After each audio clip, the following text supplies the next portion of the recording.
하나님의 말씀은 요한일서 5장 11절 12절 제가 읽어드리겠습니다. 또 증거는 이것이니 하나님이 우리에게 영생을 주신 것과 이 생명이 그의 아들 안에 있는 그것이니라. 아들이 있는 자에게는 생명이 있고 하나님의 아들이 없는 자에게는 생명이 없느니라.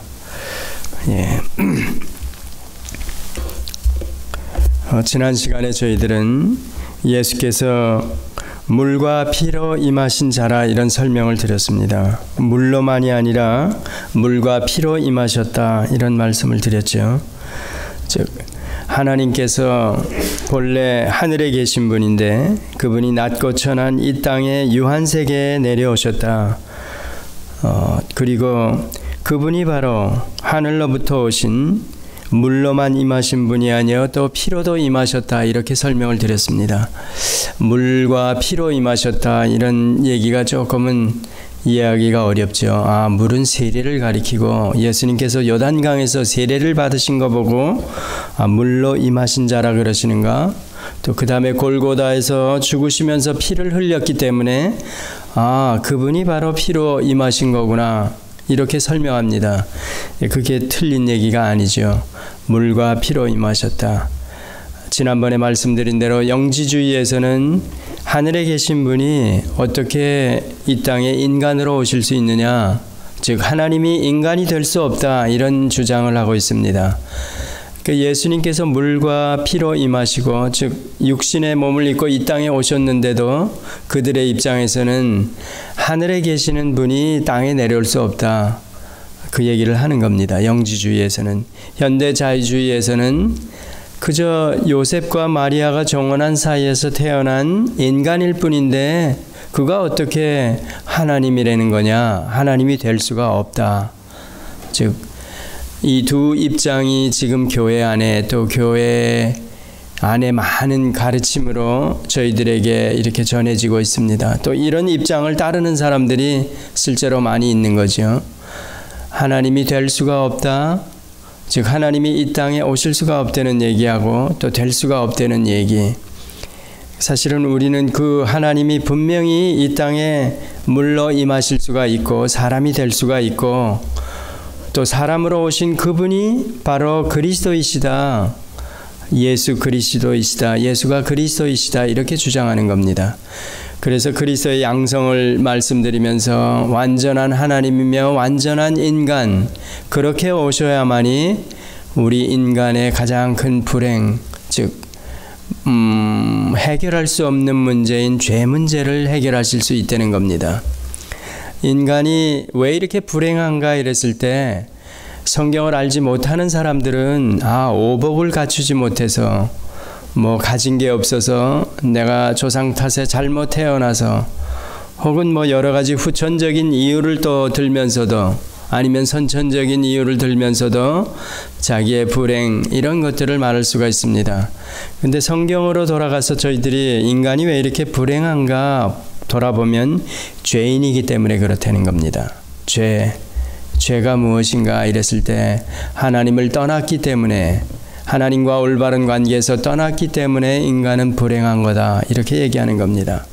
그리고 나서 하나님을 떠났기 때문에 또 한편으로 죽음이 찾아 들어와 가지고 인간은 한 인생을 살다가 시편 90편 같은 데 보면 강건하면 70이요 우리의 인생을 얘기하면서 강건하면 80이요 이렇게 설명하면서 한 7, 80 사는 인생을 얘기하면서 풀의 꽃과 같이 풀은 시들고 꽃은 마른 아니하면서 한 인생을 설명하고 있습니다. 그것도 한 경점과 같이 아침 안개와 같이 잠시 있다가 사라지는 그런 기간으로 설명합니다. 그렇게 인생이 어떻게 보면 참 허무하다 이렇게 이게 도대체 뭐야? 사람이 한평생을 산다는 게 이렇게 말할 수가 있습니다. 성경적으로는 왜 그런가 했을 때 금방 말씀드린 대로 죄와 사망 때문에 그렇다. 하나님을 떠나고 하나님을 떠난 자에게 그 죄의 싹스로 사망이 들어왔기 때문에 인간은 불행한 거다. 이런 얘기합니다. 그 해결책이 그러면 어디에 있는가, 있을 수 있는가 이랬을 때 성경 즉 하나님이 보내신 바 된 그 아들을 믿는 자 그에게는 죄 문제도 해결이 될 뿐 아니라 사망까지도 다 해결된다는 겁니다.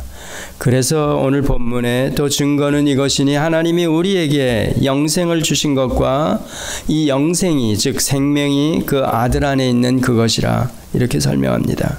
아들이 있는 자에게는 생명이 있고 하나님의 아들이 없는 자에게는 생명이 없느니라. 우리 안에 성령이 계시되면 성령이 계신 자 믿어지는 거죠. 성령이 없는 자는 이런 사실들이 믿어지지 않습니다. 즉 물과 피로 임하셨다는 그 사실도 믿어지지 않습니다.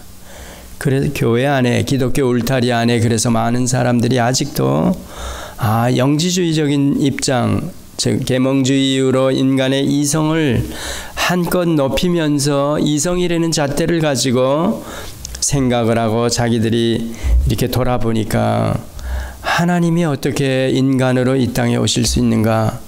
그렇게 오실 수가 없다는 겁니다.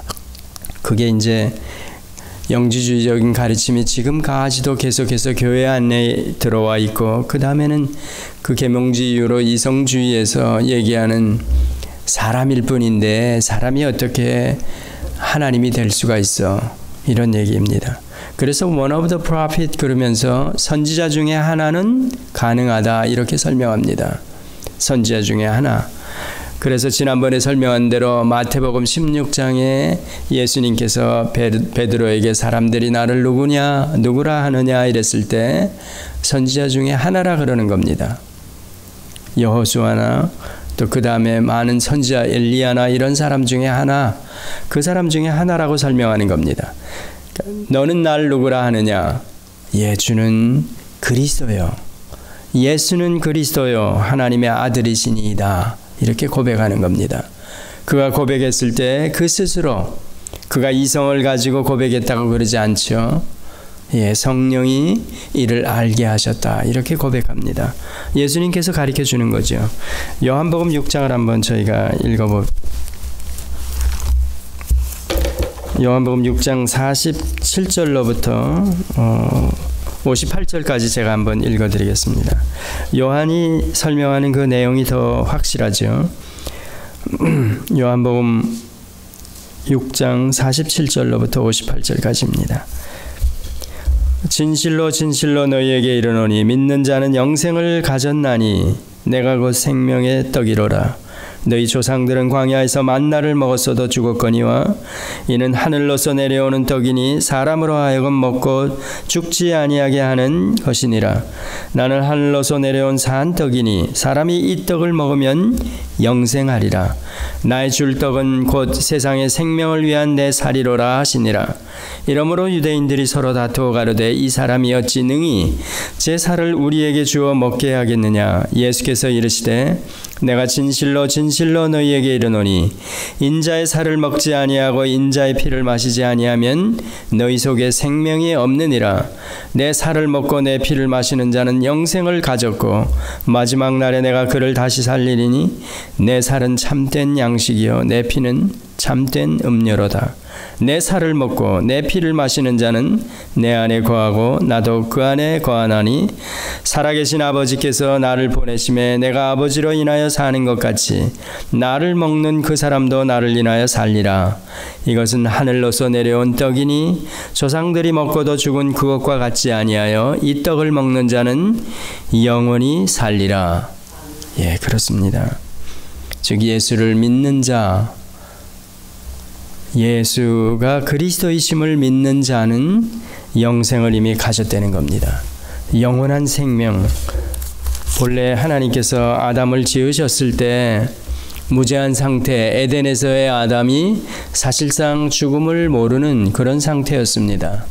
처음부터 하나님께서 아담을 지으실 때 지금과 같이 사람은 한 인생을 살다가 70, 80 아니면 그때 계산으로 얘기하면 대략 900년 정도를 살다가 죽는 인간으로 지으셨을까 이랬을 때 성경은 아니요 그럽니다. 왜냐하면 아담이 선악과 명령을 불순종했기 때문에 하나님을 떠난 자가 되어서 죽음이 찾아 들어왔다. 이렇게 얘기하는 겁니다.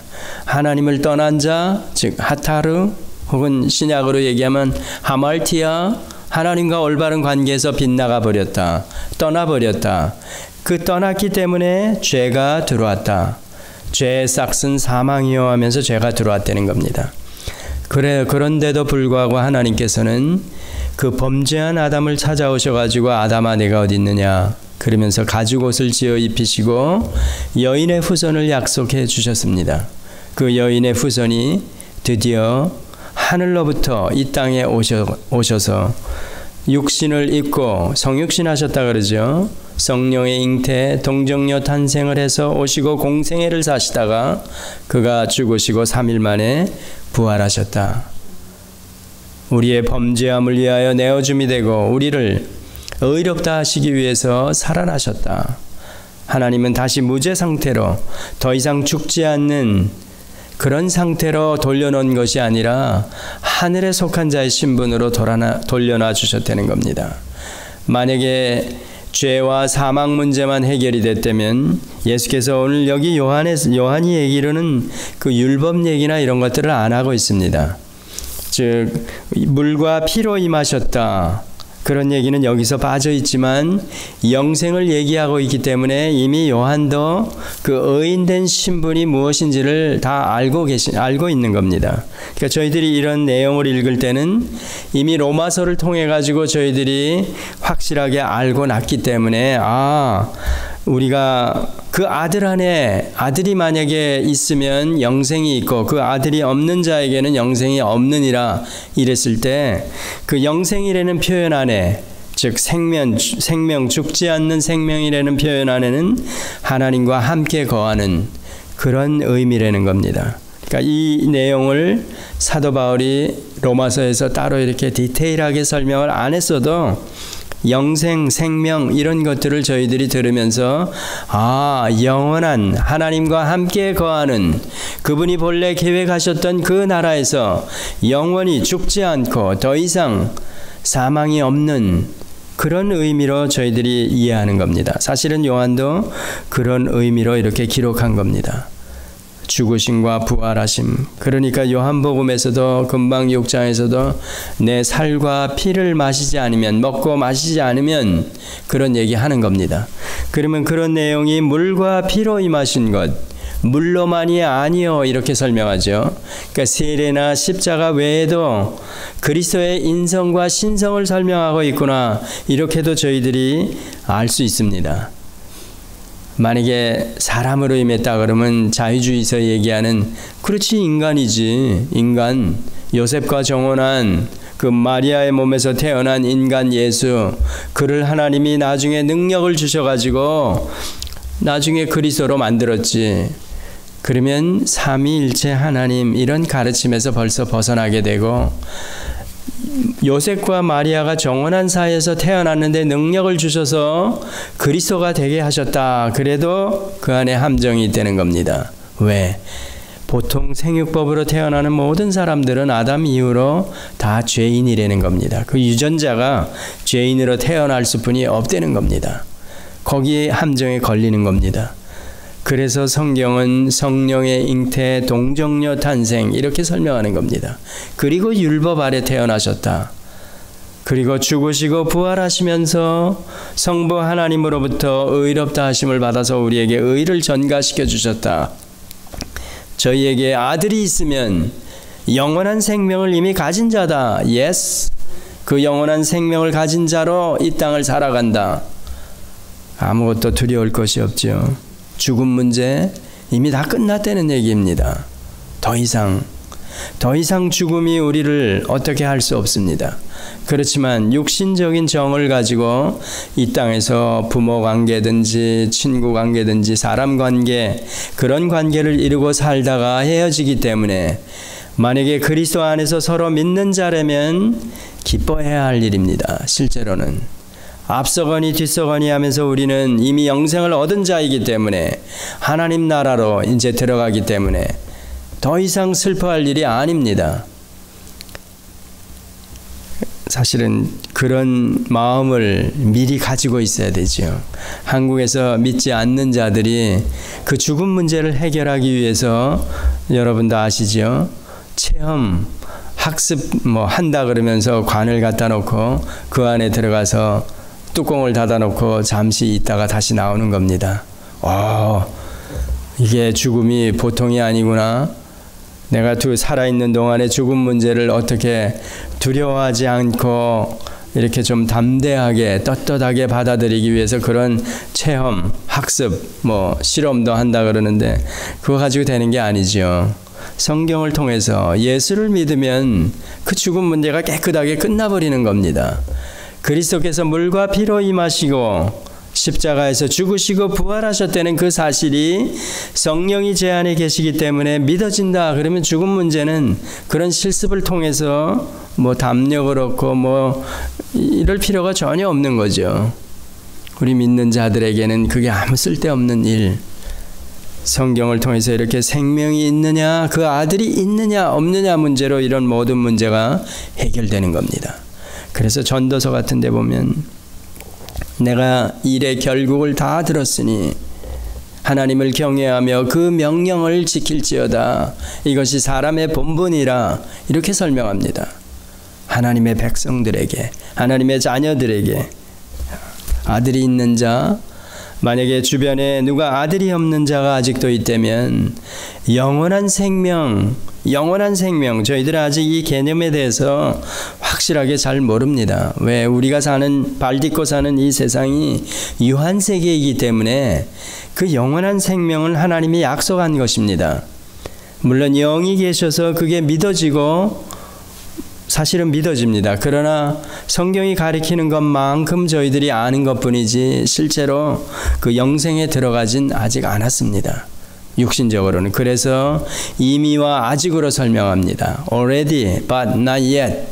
하나님 나라도 그렇게 표현한다 그랬죠. 그렇지만 우리 구원 얻은 자도 이미 저의 신분이 하나님 나라에 들어가 있는 자의 신분, 유한 세계에 살고 있지만 그러나 아직은 육신을 입고 있기 때문에 계속해서 제 생이 끝나지 않았기 때문에 계속해서 그대로 살아가는 겁니다.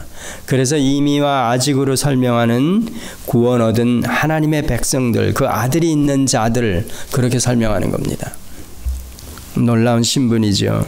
이 신분을 만약에 알고 계신다면 그 다음에 모든 세상에서 우리가 겪는 부딪히는 일들은, 그것들은 이미 하나님께서 아시고 우리에게 허락하시는 그런 사건들이며 일들이라는 겁니다. 그러니까 어떻게 우리가 이 땅을 그 이후에 아직으로 살아갈 수 있느냐 이랬을 때 이미 하늘 아버지 또 하늘에 속한 자의 신분으로 이 세상을 살아갈 수 있다. 아무것도 부러울 것이 없는, 어떤 문제가 닥쳐도 능히 이길 수 있는, 그래서 기독교 역사 2000년을 돌아보면 많은 사람들이 순교의 제물이 되었다는 겁니다. 떳떳하게. 왜? 죽음 문제가 이미 다 끝나 있기 때문에, 아들이 있기 때문에, 영원한 생명을 이미 가진 자이기 때문에, 이 생명을 하나님이 주신 것이기 때문에 어느 누구도 끊을 수가 없습니다. 육신을 죽인다 그래도 그게 우리는 사람이 저를 죽여도 제가 죽는 게 아니죠. 왜? 우리는 죽음 문제가 이미 끝나서 둘째 사망과는 상관이 없는 자들, 그런 신분으로 이미 하나님께서 만들어 주셨기 때문에 그렇다는 겁니다. 이런 내용, 오늘 본문과 같은 내용을 읽으면 우리에게 영생을 주셨고 그 아들이 있는 자에게는 생명이 있고 아들이 없는 자에게는 생명이 없느니라. 놀라운 사실들이죠. 성경을 통해서 이런 사실을 확인하고 또 확인하고 그래야 됩니다. 사실 영적인 그런 양식, 영의 양식이라는 것들을 우리가 이렇게 소홀히 하게 되면 이미 하나님의 백성인데도 불구하고 찌들찌들한 인생을 살아갈 수뿐이 없습니다. 성경을 매일매일 읽어야 되고 그 성경 안에 담겨져 있는 내용들, 그 의미들이 저에게 오늘 하루 살아가는데 어떤 힘을 주고 또 길잡이가 되고 그래야 된다는 겁니다. 이런 삶을 우리에게 요구하시는 겁니다. 또 이런 삶을 살 수뿐이 없는 그런 자로 하나님께서 이미 부르시고 가도록 하신 자들입니다. 어쩔 수 없이 우리는 어쩔 수 없이가 아니라 당연하게 마땅히 기쁜 마음으로 이 길을 걸어가야 되는 겁니다. 기도하시겠습니다. 하나님 아버지, 아들이 있는 자에게는 생명이 있고 아들이 없는 자에게는 생명이 없느니라. 그렇습니다. 저희 안에 성령을 보내주셔서 물과 피로 임하신 예수 그리스도를 구주로 고백할 수 있는 그런 자로 만들어 주심을 감사드립니다. 아버지 하나님, 이 놀라운 사실, 복음을 통해서 많은 사람들이 영원한 생명을 얻고 그 아들을 소유한 자로 살아가기를 저희들이 열심을 다해서 복음을 증거하며 살아가게 하여 주시옵소서. 이 아침에도 다시 한번 저희의 생명이 영원한 생명을 소유한 자임을 확인하고 감사드립니다. 예수님의 이름으로 기도드렸습니다. 아멘.